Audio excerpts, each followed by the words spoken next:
Hello, I'm going to talk about how to identify discrimination. That's racial discrimination, mainly, as well as sometimes this is discrimination based on other um, protected characteristics, such as gender. Um, a lot of the patterns that are used by perpetrators overlap, they're similar because these things really are bullying tactics. So it might be difficult for people who are not trained or unaware of these injustices to identify what's happening, especially if it's covert. One of the examples is there might be a person who's been targeted, let's say because of their race. It could be somebody who's really good at what they're doing, but the other people just do not want to accept it, because that's what it is about. It's about refusing to accept someone's humanity. So this person, although they might be really, really good at whatever they do, they might even be doing things that are over and above what they are expected or what the other people around them are doing. But their abusers or their perpetrators may choose to constantly highlight their faults instead of looking at what they are doing or just looking at them as a holistic person. They intend to just pick on their faults.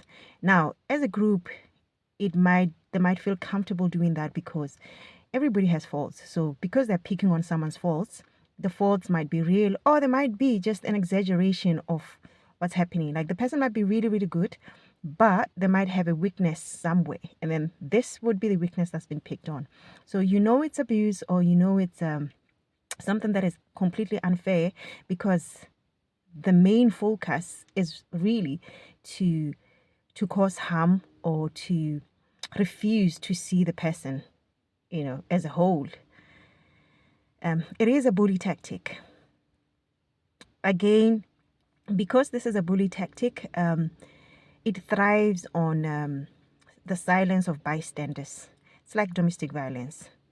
They may know that this person is being abused by the partner, but they choose to be silent. Because they choose to be silent, the perpetrator continues because they know they will be not challenged. Again, perpetrators are really cowards. When you speak to them, when you show them that you know what they're doing, they can back down, or sometimes they can choose to continue the abuse in private. Like in the case of domestic violence, they know what they are doing is wrong, but they choose to do it where there are no witnesses.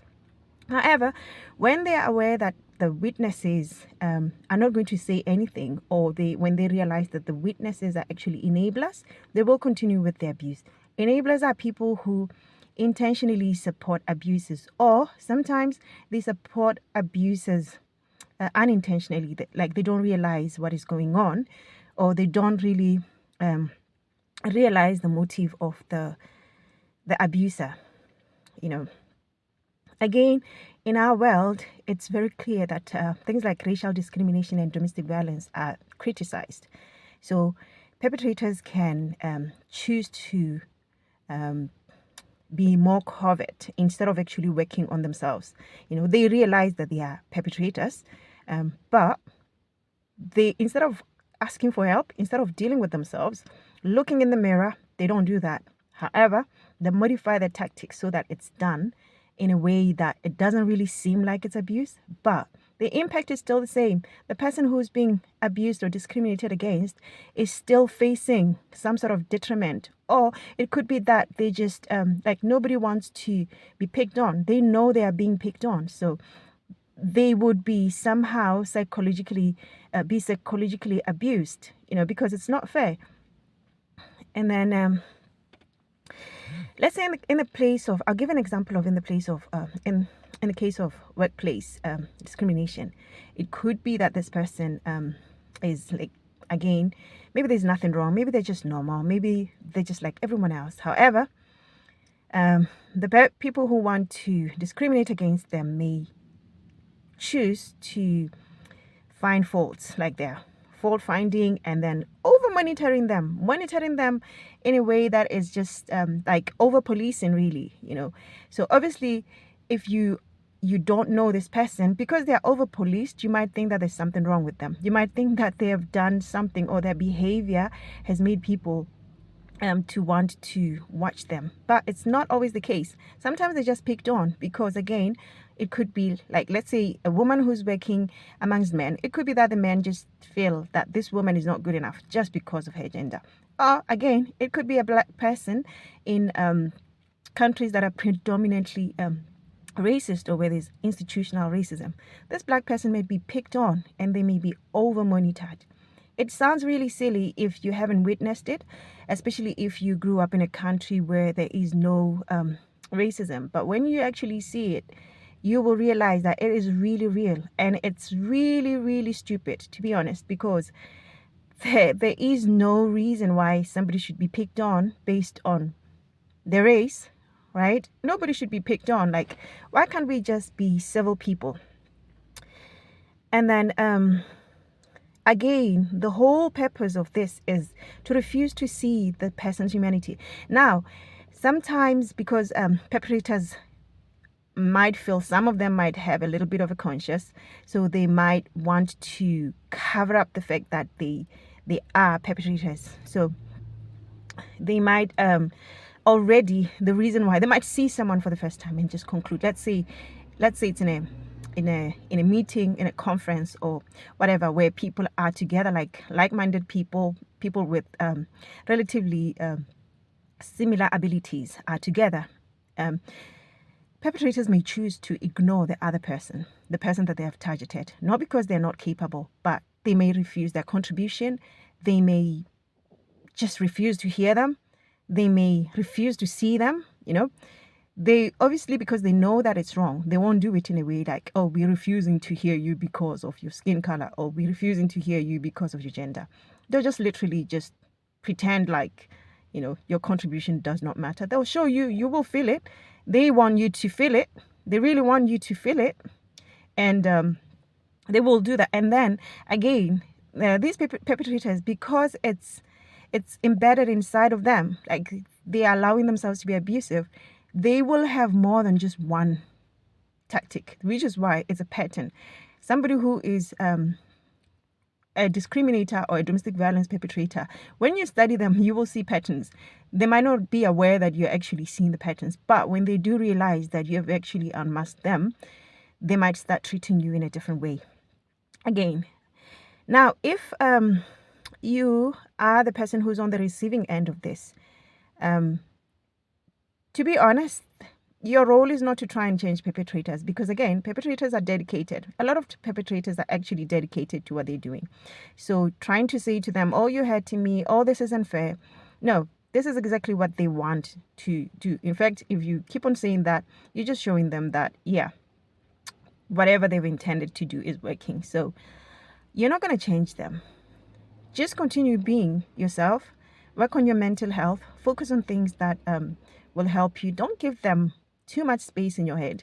Again, they're dedicated to doing whatever it is they're doing. There's so many things that you can focus on to help yourself, right? And then another tactic, again, I'm jumping all over the place, but another tactic that they can use is lies, right? Manipulation. Again, this is like domestic violence. So they will use all the tactics of domestic violence. They can use them. Let's talk about physical abuse. Yeah, we know that people can be harmed or even murdered because of their race. So that's the physical abuse. Psychological abuse. We know in domestic violence, there's psychological abuse. Again, the constant blaming, fault finding is psychological abuse. Like you pick on someone because of their race and just continue to bully them. That's psychological abuse. And then the financial abuse, we know in domestic violence, this financial abuse is the same. Financial abuse could be, refusing to employ people of a certain race, or forcing them to resign from work because of working environments that are just harsh, or refusing to promote them, refusing to pay them properly. That's financial abuse. It's the same as in domestic violence. So the result is still the same, because then it puts them at a disadvantage. And then the impact is similar. Again, sometimes, like in domestic violence, the perpetrator can end up taking their victim's life. Again, as I've just mentioned, it's the same even in racial discrimination. Other times, this can be done indirectly, where the victim ends up taking their own life because they just feel that the treatment they're getting is unbearable. Again, this would be the result of maybe, let's say, institutional racism, or, if they are subjected to somebody who's just abusing them constantly like that. So the main thing is focus on your mental health. As difficult as it can seem, if you focus on your mental health, you're helping yourself. Focusing on the abuser is never ever going to help, whether it's racial abuse or domestic violence. So work on yourself. Find people. Find your tribe. There's so many good people in the world. Find people who will see you as a person, as a human being, who will not refuse to let you live within your rights. Because again, discrimination, racial discrimination, domestic violence, all these things are violations of human rights. These are things that results from perpetrators refusing the humanity of other people.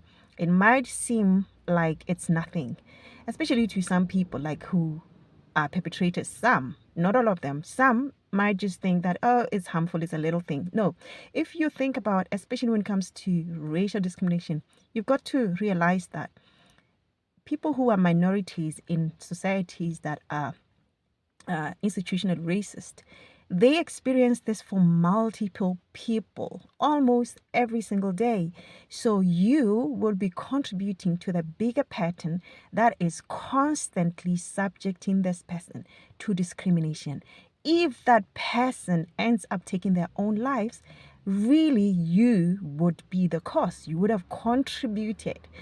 If they end up with mental health issues, you would have contributed. Now, again, I know that there's some perpetrators who would actually be very pleased to know that they drove someone to that point, but yeah, for the small